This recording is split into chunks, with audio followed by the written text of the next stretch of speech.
Hey fellow woodcutters, today's project is how to build a tech deck on a laser engraver with a mold. I know these things drive a lot of teachers crazy, but they are a nice size and a good laser project.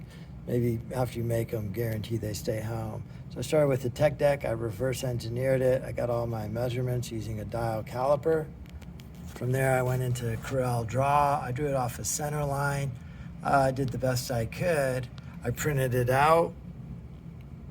Got that, and then re-edited it a little bit and modified it until it was a perfect lineup for the trucks. Drew the holes on there for the trucks, the center line to engrave. You can brand it however you want.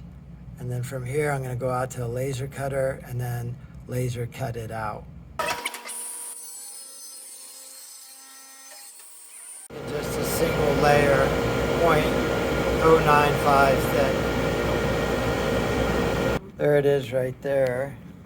I think we got the thickness just about right. And I think also we got the size just about right. Length and the width. Got to work on the whole lineup a little bit still. Okay, after I made it, I got a few more adjustments to make, primarily to these holes. I got these holes with the right diameter, so I created those.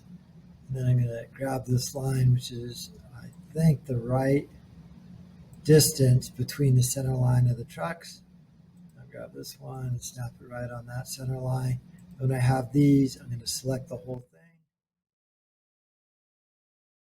These came out pretty nice. Next step is we're going to soak them in water overnight.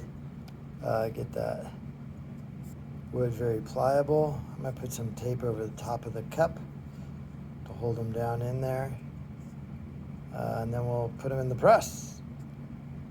Oh, this is cool. This is our new tech deck homemade board. Let's see what it looks like out of the form.